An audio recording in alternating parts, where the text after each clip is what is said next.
Magandang umaga po. Narito na po ang magiging lagay ng panahon ngayong araw na Martes, August 13, 2024. At latest update sa mga samahan ng panahon na ating binabantayan na nasa labas ng Philippine Area of Responsibility.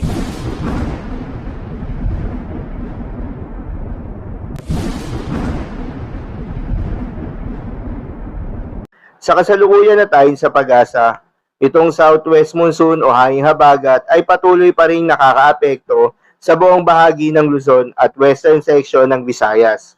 Kaya naman, asahan pa rin yung maulap na kalangitan na may kalat-kalat na mga pagulan at thunderstorms.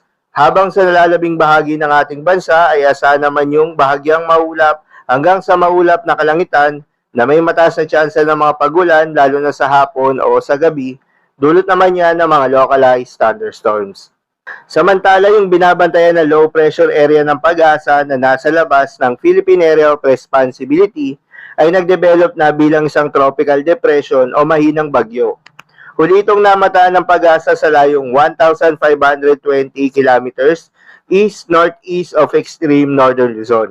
Taglay ang lakas ng hangin na umaabot sa 45 kilometers per hour at pagbugso na umaabot sa 55 kilometers per hour, kumikilos pa northeast sa bilis na 10 kilometers per hour. Itong tropical depression na ito ay wala namang direktang epekto sa anumang bahagi ng ating bansa.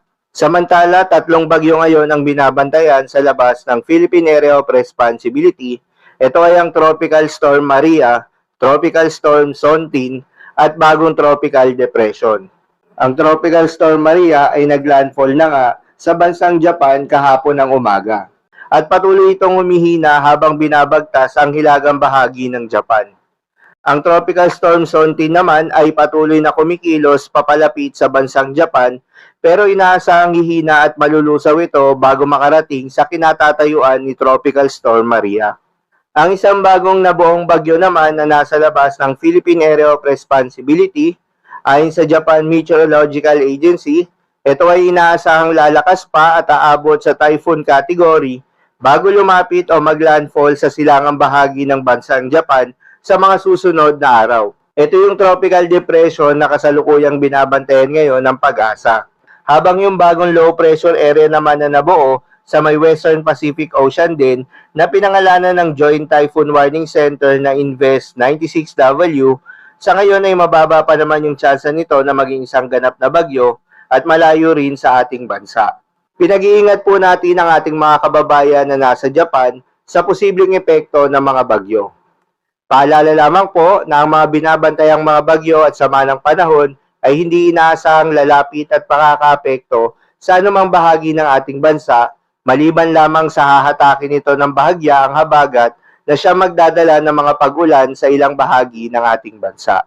Para naman sa ating long-range forecast at ipinapakita ng forecast model na ating ginagamit, maliban sa mga sama ng panahon na binabantayan sa may northeastern part, ay wala namang namamataan na bagyo na tatawid sa ating kalupaan hanggang sa susunod na 3 araw.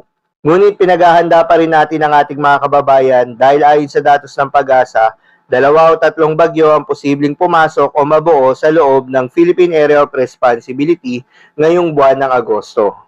Para naman sa magiging lagay ng panahon ngayong araw na Martes, dahil pa rin sa epekto nitong southwest monsoon, asahan sa Ilocos Region, Zambales, Bataan at Babuyan Islands ang maulap na kalangitan na may kalat-kalat na mga pagulan at thunderstorms.